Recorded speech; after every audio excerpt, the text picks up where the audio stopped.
be in no doubt those that have participated in this violence will face the full force of the law.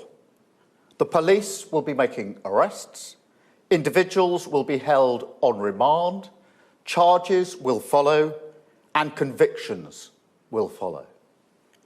I guarantee you will regret taking part in this disorder, whether directly or those whipping up this action online and then running away themselves. This is not protest. It is organised, violent thuggery, and it has no place on our streets or online.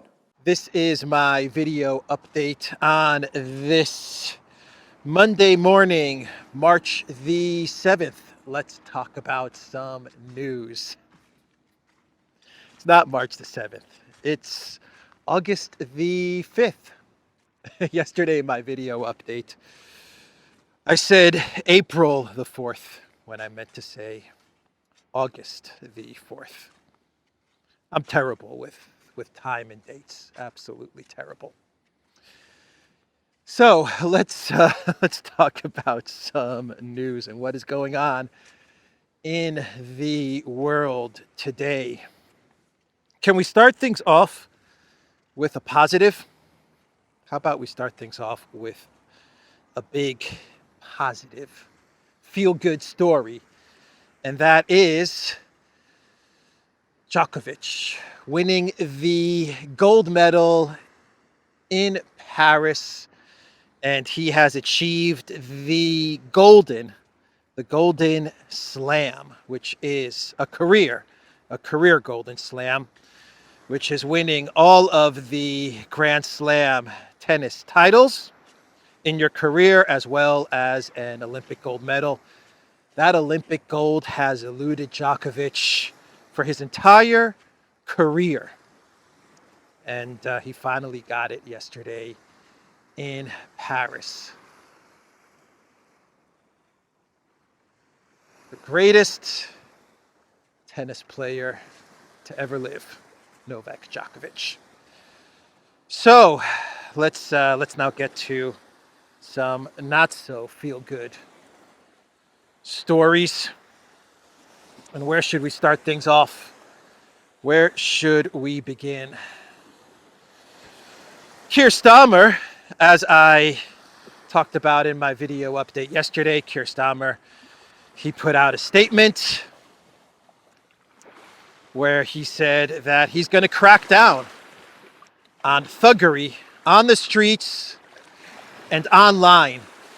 Notice how Keir Starmer, in all the statements that he makes, he is always talking about cracking down online, because that is the end goal to all of this, the end result, not the end goal, the end result in everything that is happening in the UK is that the Keir Starmer government, the globalist WEF government, they are going to crack down offline, but more importantly, online.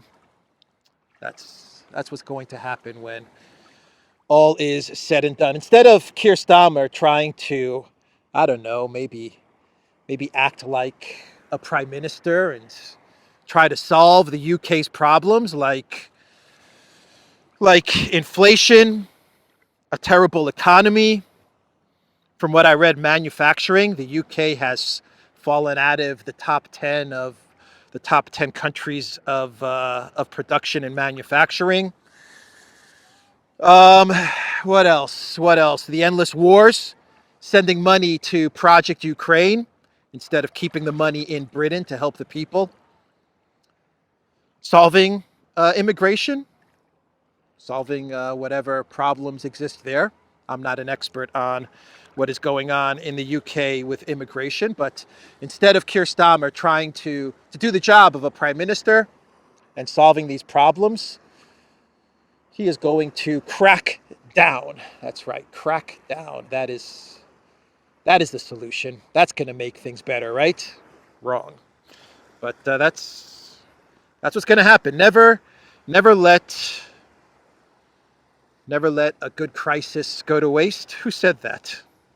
Who said that statement? Never let a good crisis go to waste. Wasn't it Obama's chief of staff? I forgot the dude's name, but I think it was Obama's chief of staff that said, never let a good crisis go to waste. And the globalists will never let a crisis like what we're seeing in the UK go to waste. So we had the Japanese stock market crash yesterday. Worst losses since 1987. Just everything crashed. A complete meltdown in the stock market in Japan. A complete meltdown everywhere, actually, in the financial markets. Crypto, I believe oil. Everywhere. I imagine that when the markets open in the US today, things are going to be really, really bad. But lot of fear, a lot of uncertainty. Everyone is expecting a big war to happen today. That's what Axios is reporting, that Iran is going to retaliate to Israel, to the Israel attack in Tehran, a small projectile used to assassinate the Hamas leader, who was, by the way, the chief negotiator. Funny how that works, huh? You took out the Hamas leader, but you also took out the one person that was trying to negotiate, or was the lead negotiator in trying to get a ceasefire in Gaza. But Iran's going to have to retaliate. And retaliate it will. The Wall Street Journal is reporting that Iran, approached by various countries in the Middle East with intervention from the United States, they are being urged to retaliate in a way that was similar to what happened in April, when the Iranian embassy, the consulate embassy, was hit in Syria. And Iran is telling basically the United States via interlocutors in the Middle East, Iran is telling them, go pound sand. This is not going to happen this time around. We're not going to be sending a warning retaliation. We're not going to send drones towards Israel 5 or 10 hours ahead of time. Basically, Iran is signaling that there's going to be none of that stuff this time around. And the Wall Street Journal is even reporting that Iran is going to retaliate hard, even if it leads to a regional war. Basically, the Wall Street Journal is reporting that Iran is going all in. And they don't really have much choice. If Iran were to retaliate like they did in April, it would be embarrassing. You have a new president who's taken over, and can you imagine if he retaliated to a missile strike in Tehran, an assassination in Tehran, in the capital city, with a retaliation like what we saw on April 13th? It wouldn't fly. It would not fly with the people, with the other powers in Iran. They would not accept it. So it does look like a heavy and hard retaliation is going to happen. A big strike is going to happen. Maybe it'll happen today. Maybe not. Axios is convinced that it's going to happen today. We'll see, but everyone is very nervous. The markets are very nervous. Travel advisories to Lebanon, to the Middle East. Airlines are canceling flights. Countries are urging their citizens to get out of Lebanon or Beirut right away. I saw some videos of panic at the airports in Beirut. I don't know how reliable these videos are, but the way it looks is that people are trying to get out before everything gets very hot. Yeah, this is my region, I believe. That way is where we could be getting a very hot, very dangerous war. Not far from where I am right now on this beach. Just go down that way and you hit Israel and Lebanon, and it's all over there. So that's the update with what's happening in the Middle East. Let's talk about Project Ukraine. Let's talk about what is going on in the other war that Biden has unleashed on the world. Biden, also known as Jim Carrey. Project Ukraine. So the F-16 fighters, they've arrived. They have arrived in Ukraine. Eyewitnesses are even saying that they saw the F-16s flying over Odessa. This is what some eyewitnesses are saying. But the F-16s, their purpose is to intercept cruise missiles and Russian drones. That's what the F-16s are going to be used for. At least that's what they're telling us. The F-16s are going to be used for. Not many F-16s were delivered to Ukraine. I believe the number is 6, though we don't have any official statements or confirmation. But 6 F-16s and, I don't know, 3 pilots? I'm not sure how many pilots Ukraine has ready to fly the F-16s, but most likely we'll be looking at NATO pilots. I doubt the pilots that will be flying the F-16s in order to intercept cruise missiles and drones are going to be Ukrainian pilots that were trained for 6 months or a year in Romania, Poland, or Arizona, USA. What we're going to see are NATO pilots in the west of Ukraine, close to the border with Poland, and they're going to try and intercept missiles and drones in the west of Ukraine. They're going to try to protect, what I believe they're going to do is they're going to try and protect the western part of Ukraine, Bandera land. They're going to safeguard Bandera land because it's all about Bandera land. That's going to be the consolation prize that the collective West is going to look to grab when the big collapse for Ukraine comes. And it's coming. It is coming. From what I understand, in Donbass, there is going to be a cauldron, an encirclement forming very soon, if it hasn't formed already. And this is going to be a devastating blow to the Ukraine military. So the Financial Times, they are reporting that Ukrainian men are avoiding mobilization as best they can. Some 800,000 Ukrainian men, according to the Financial Times, have fled underground. That is a quote from the FT, to avoid mobilization.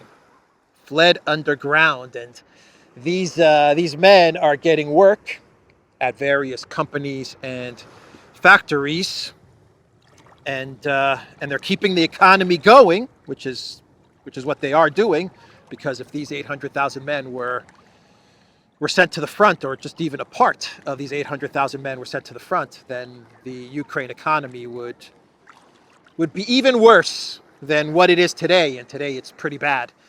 But these men are changing their address, so they can't be found by these TCC Zelensky mobilization thugs. So they're changing their address. They're getting paid only in cash, according to the Financial Times. So nothing can be traced. But the problem is that as they're getting paid in cash, they're not being taxed. They're not contributing to the government coffers. And this money can't be traced. And so the Zelensky government, they're in a bit of a bind. They're in a bit of a pickle. in a bit of a pickle. And what the Zelensky government is trying to figure out is what's best. Is it best to track all of these men down, mobilize them, send them to the front, and let the economy completely implode? Or do we create a type of income shield, is what they're calling it? Austrian Airlines, I think that's Austrian Air. Do we create an income shield where if you earn a certain amount of money, you're protected from mobilization, but you have to declare that money so that you can pay taxes? What does the Zelensky government do? That's what the Financial Times is reporting. And then the New York Times, they put out an article with the title, "War Shatters Dating Scene for Women in Ukraine." The war is shattering the dating scene for women in Ukraine. Now, this is an interesting article because this is a very serious article, actually. It says that that women in Ukraine, in villages, there are no men. In the cities, Ukrainian women, they're basically left with very few to no dating options because so many men have been sent to the front line or have disappeared or are hiding, and this is causing problems for the women in Ukraine. But this is a pretty serious article from the New York Times, in my opinion, because it shows the devastation to Ukraine, to the Ukrainian men, that this war has brought on. An entire generation wiped away, completely wiped away. So what are these women going to do? What are the Ukrainian women going to do? Well, they're either going to stay in Ukraine. Some may actually get mobilized. Many will leave. They'll try to get to Europe, marry Europeans, start a family, never go back to Ukraine. It's the end of an entire generation. Whoa. Something's going down, everybody.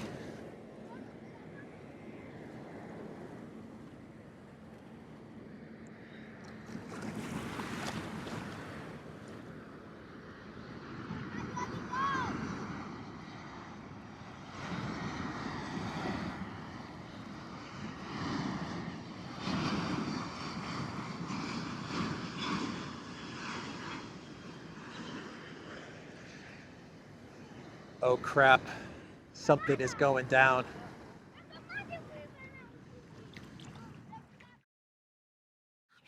So anyway, that's the New York Times article, confirming once again that Ukraine has suffered horrific losses in this conflict, and the entire society, the entirety of Ukraine is never going to be the same again, is it? So let's wrap up this video. CBS News is reporting that Kamala Harris is crushing Trump in a new CBS poll. Kamala is actually ahead of Trump by 1 or 2 points.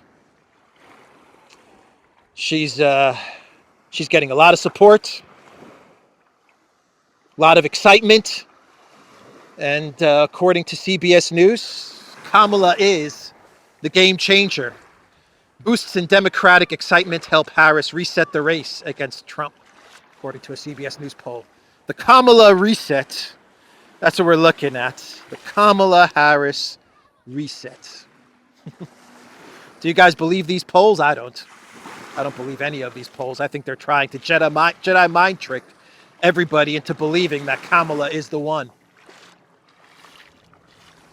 I don't buy any of it. It'd be interesting to see what the private polling is showing. Like the real polling numbers that the Democratic Party gets. I wonder what the real polls are saying. So let's do a clown world and we'll wrap this video up. And Nancy Pelosi. Nancy Pelosi. She is saying that Biden belongs on Mount Rushmore.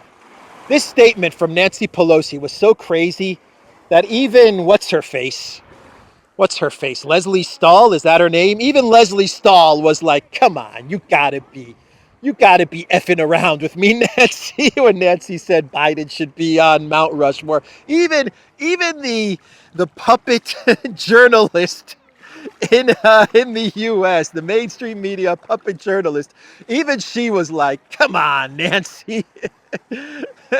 Come on now. You're shitting me. Oh, man. Let me play the video of Nancy Pelosi talking about how Joe Biden should be on Mount Rushmore. Why not? Lincoln, Roosevelt, Biden. Anyway, here's the video, and I'll be back. In a good place to make whatever decision, top of his game. Such a consequential president of the United States, a Mount Rushmore kind of president of the United States. Want to know what comes next. That he belongs up there on Mount Rushmore. Lincoln and Joe Biden. But you got Teddy Roosevelt up there, and he's wonderful. I don't say take him down, but you can add Biden. All right, so that was Nancy Pelosi. Yeah. What's she drinking? What's she drinking? Is Zelensky sharing some stuff with Pelosi? I don't know. It's crazy, man. It's absolutely crazy. She couped. She was one of the leaders of the coup to remove Biden. Like, she was one of the main leaders. Pelosi, Obama, Schumer. They couped Biden, and now she's talking about how Biden should be on Mount Rushmore. She's trolling. She's insulting Biden. Maybe she's sticking the knife even deeper into Biden's back. I don't know what Pelosi is up to. Or maybe she's just, on the sauce. Who knows? Who freaking knows? What an incredible statement, huh? Maybe she's mocking the American people. Maybe she's mocking America by saying, I can get away with just about anything. I can even coup d'etat our own party's leader, the President of the United States, and I can get away with it, so why not put him on Mount Rushmore? I don't know. I don't know. Anyway, that's the video, everybody. TheDuran.locals.com. We are on Rumble, ODYSEE, BitChute, Telegram, Rockfin, and Twitter X. Go to Wizz Air. That's Wizz Air. Go to the Duran shop. Pick up some merch. I've got a reverse gear hat this morning, and check out the shirts. These are the new Duran t-shirts. I think we nailed it on these t-shirts. We hit it out of the park with these t-shirts. Pick up these t-shirts. We have about 20 countries right now, maybe like 15, 20 countries. But just message me on the comments down below. Maybe put a country in the comments down below. Go to Locals. If you go to Locals, I recommend some flags. We'll put them on the t-shirts. But these are amazing. Greece, you have the shield here. You have the Duran logo, and the t-shirt is amazing quality. So pick one up. That's the video, everybody. Something's happening. Something is happening. We'll see. Take care.